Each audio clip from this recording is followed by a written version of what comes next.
berarti jumlahnya jadi 9. Betul. Tapi Aep mengatakan motornya ada 4, boncengnya jadi 8. Dari situ aja udah rancu. Nah, dia berjuang ngomong yang awalnya dibully, dituduh, sampai pengacaranya Bu Titin juga dibully luar biasa. Sahabat Kompas TV, bersama saya sudah ada mantan Bupati Purwakarta, Kang Deddy Mulyadi. Kami akan berbicara mengenai kasus yang sedang hangat dibicarakan oleh publik, yakni kasus pembunuhan Vina dan Eki di Cirebon. Kang Deddy, apa kabar? Ya, kabar baik. Kabar baik. Mantan anggota DPR RI juga. Mantan anggota DPR RI juga. Dan anggota DPR RI terpilih. Ya, saat ini anggota DPR RI terpilih. Kalau boleh tahu dapil mana nih, Kang? Dapil Purwakarta, Kerawang, Bekasi. Dapil Purwakarta, Kerawang, Bekasi. Yeah. Kang Deddy ini sekarang kan Kang Deddy aktif sekali mengawal kasus Vina dan Eki bersama beberapa advokat. Kang Deddy, update terkini terkait 7 terpidana yang sekarang Kang Deddy sedang proses. Bagaimana, Kang? Ya, yang pertama sebenarnya kan kegiatan sosial saya itu dalam mengungkap berbagai perkara itu kan bukan perkara baru. Sudah banyak tayangan-tayangan di channel YouTube Deddy Mulyadi Channel itu yang mengungkap itu dan sudah berlangsung hampir 3 tahun ya. Cuman memang di antara biasanya kan kita nanganin orang yang ditinggalin ibunya, orang yang ditinggalin bapaknya, kemudian orang yang mau sekolah, orang yang terlantar. Nah, kebetulan hari ini kita nanganin sebuah peristiwa sangat besar ya. Bahkan menurut saya peristiwa yang paling pedih dalam sepanjang sejarah hukum di Indonesia sejak kemerdekaan. Di mana ada 8 orang dipidana dan 7 orang mendapat hukuman seumur hidup artinya bahwa sampai dia meninggal itu di penjara. 1 orang sudah bebas karena usianya di bawah umur, namanya Saka Tatal, tanpa, saya katakan tanpa alat bukti yang memadai. Tanpa alat bukti yang memadai. Nah, pertama alat bukti science crime investigation. Kan nggak ada, Pak. CCTV nggak ada, sidik jari nggak ada, DNA nggak ada. Kemudian hanya mengandalkan pengakuan dari saksi atau siapa? Pertama, pengakuan dari terpidana yang untuk menuju pengakuannya itu melalui proses penyiksaan. Sebagaimana para terpidana menyampaikan pada saya, sebagaimana para terpidana menyampaikan di forum-forum terbuka yang dilakukan oleh Saka Tatal. Sekarang secara logika, seorang Saka Tatal, anak yang masih sangat muda belia, sudah terbebas dari penjara, kenapa dia ingin tetap memperjuangkan keadilan bahwa dia tidak bersalah? Andai kata bersalah, psikologinya, ya sudahlah, saya udah bebas. Apalagi? Tapi dia ingin menuntut haknya bahwa dia tidak bersalah. Ingin membuktikan bahwa saya adalah ingin menuntut haknya. Ingin menuntut haknya bahwa dia tidak bersalah. Karena dia mengatakan tidak bersalah itu hak dia. Nah, dia berjuang ngomong yang awalnya dibully, dituduh, sampai pengacaranya Bu Titin juga dibully luar biasa.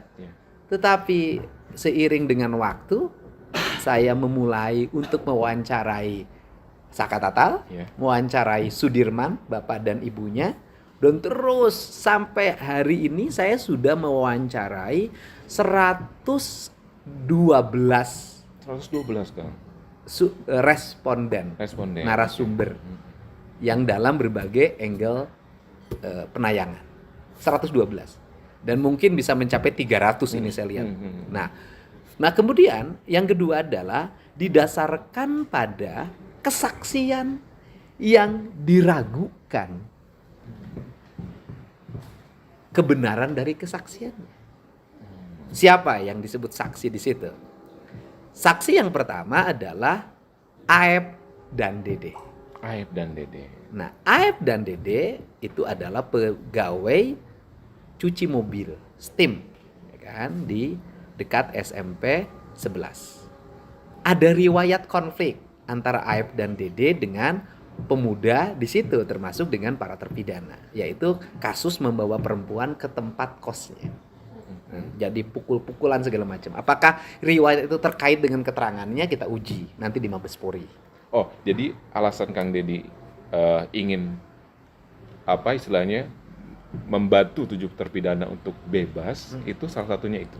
Nah, kemudian sekarang kita bicara keterangan atau kesaksian. Kesaksiannya ada yang aneh. Dari Aib dan Dede. Pertama adalah dia menjadi saksi diambil di atas sumpah dalam DAP. Ini baru pertama saya mendengar. Kan diambil di atas sumpah itu nanti di pengadilan. Iya, betul. Di BAP itu orang bisa berbohong. Iya. Gitu loh. Kan biasanya nanti di pengadilan baru memberikan kesaksian di atas sumpah. BAP itu nggak pernah di atas sumpah. Ini BAP diambil di atas sumpah. Karena di pengadilan dia tidak dihadirkan. Dengan alasan keamanan. Masa petugas sebagian banyak tidak bisa menjamin keamanan 2 orang. Iya. Nah, kemudian sekarang dari sisi kronologis kesaksiannya. Sekarang dari fakta kesaksiannya. Pertama mengatakan bahwa dia menyaksikan peristiwa pelemparan, pengejaran yang dilakukan oleh, berarti waktu itu AFK sih kan PG disebut ada di situ. Iya. Kalau betul. PG disebut ada di situ, berarti jumlahnya jadi 9. Betul. Tapi AF mengatakan motornya ada 4, boncengnya jadi 8. Dari situ aja udah rancu. Kalau kemudian ditambah 2 DPO lain, Dani Ya, Dani. dan Andi, Betul. berarti masih kurang tuh yang ngejar pakai motor karena kata AF 8. Nah, di mana mereka ketemu yang 3 orang itu? Kan kita ini harus logis dong. Nah, oke, kita kesampingkan itu. Dia ngomong dia dibeli di rokok, tempat jual rokok di depan Setim. Saya udah datangin ke situ dan tukang jual rokoknya bukan jual rokok ya, nggak ada pedagang rokok di situ, yang ada penjual nasi. Pedagang nasi itu hanya sampai jam 4 sore. Malam tutup. Artinya ini memang ada keterangan palsu Ya, tidak yang mungkin. disampaikan Diduga oleh palsu. Aibda. Diduga palsu. Palsunya nanti kalau sudah dinyatakan oleh Mabes Polri. Ada dugaan keterangan kemudian palsu. yang berikutnya yang buka rokok lagi apa? Warung Madura. Sudah saya tanya, Warung Madura udah tahu Aib suka beli rokok ke situ. Mengakui itu. Jaraknya dari gang tempat anak-anak nongkrong ke Warung Madura itu bukan 100 meter, 120 meter. 120 meter.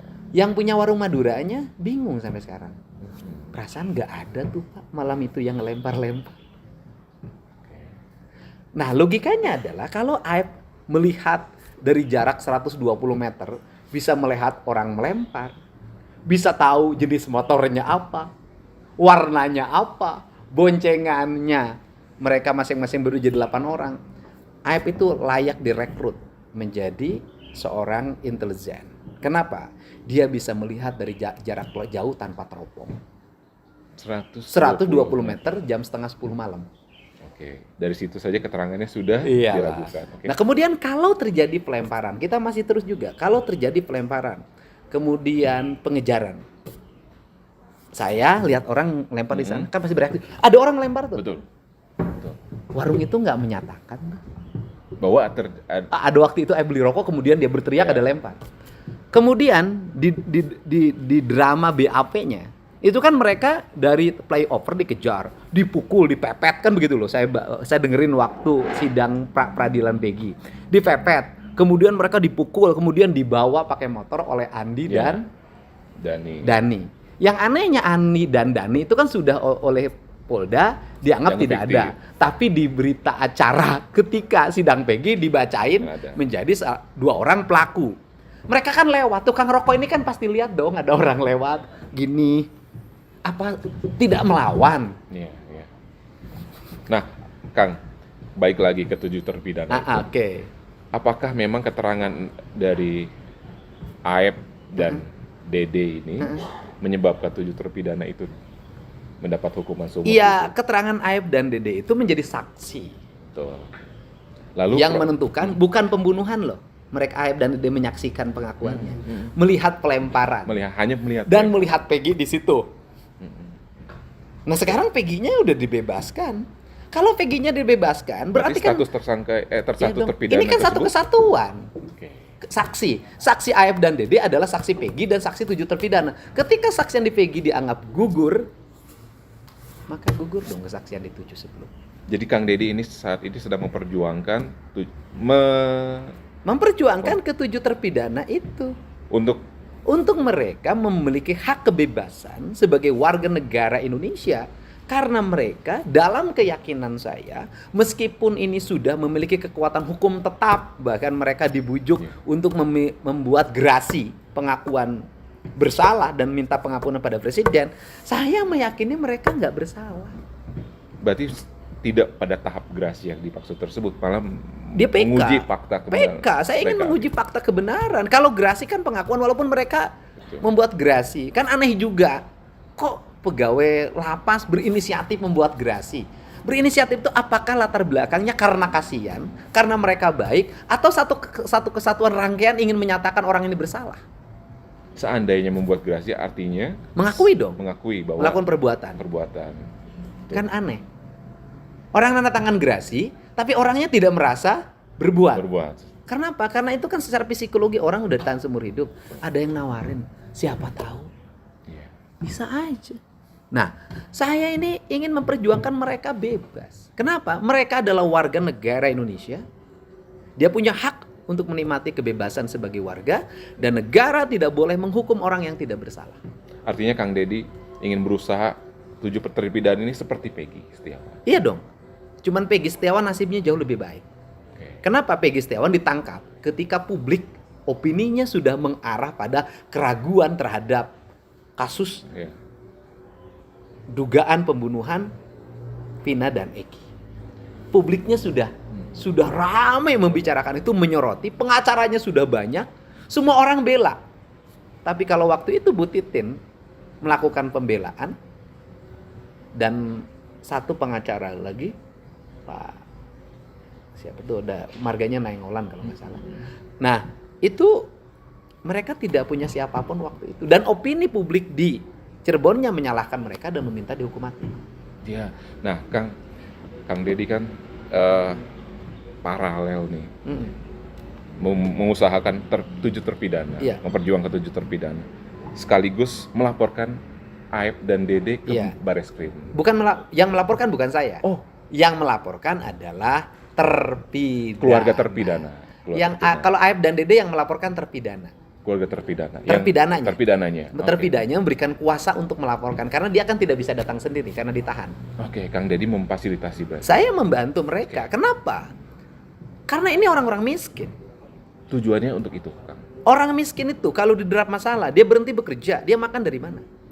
Dia dipanggil ke Polda, dia ongkos dari mana? Oke. Terus kemudian dia harus beracara, dia punya duit dari mana? Ini akan memiskinkan manusia. Apakah hanya Aep dan Dede, Kang? Keluarga. Nah, kalau keluarga terpidana juga melaporkan dugaan kesaksian palsu Pak RT Pasren dengan anaknya bernama Abdul Kahfi. Oh, itu juga. Sehubungan dengan keterangan dari berbagai pihak, mereka pada waktu malam minggu itu tidur di rumah anaknya Pak RT. Pasren. Bahkan ada keterangan baru lagi, nanti malam saya posting, yaitu bahwa ada dua terpidana, kalau nggak salah Eko sama Jaya, itu justru pada jam 10 tuh menjemput uaknya ke traffic light karena uaknya baru pulang dari Tangerang. Nah, kan ini yang terjadi gitu loh. Kan orang tuh ada rangkaian peristiwa yang didasarkan pada logika saya. Hati saya juga merasakan, oh ini nggak salah. Hati ini nggak bisa dibohongin kok. Itu yang memperkuat Kang Deddy. Memperkuat, dan di situ juga rasa tanggung jawab saya sebagai manusia, sebagai warga negara Indonesia, sebagai warga negara Jawa Barat, sebagai orang yang orang lain menganggap saya dituakan di Jawa Barat. Ini ada orang Jawa Barat menderita fisik, menderita batin, mengalami penyiksaan, di penjara seumur hidup.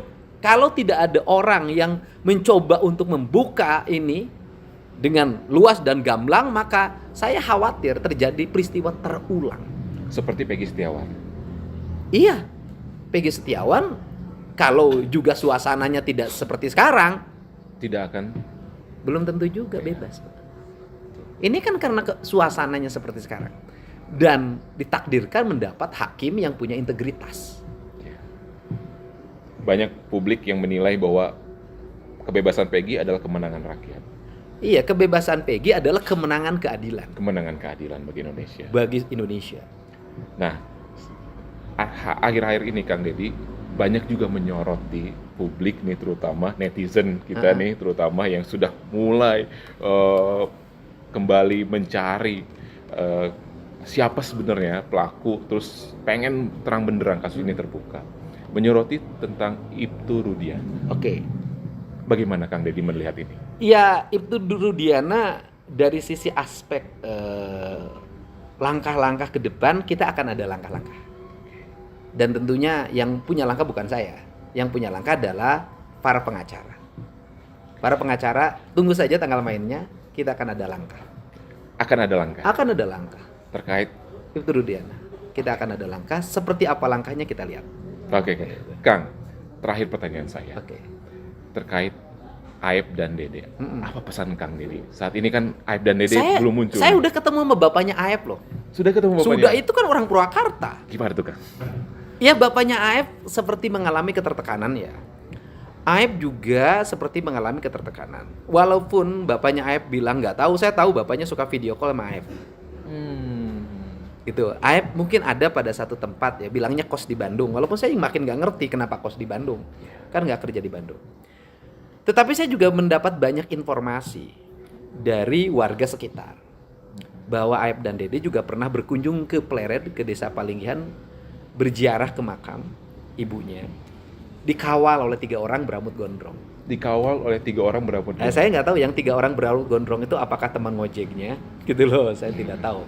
Saya tidak mau berspekulasi. Yang jelas didampingi oleh 3 orang berambut gondrong kan. Bagi saya pesan gitu, buat Aep ya, pesan ya buat Aep.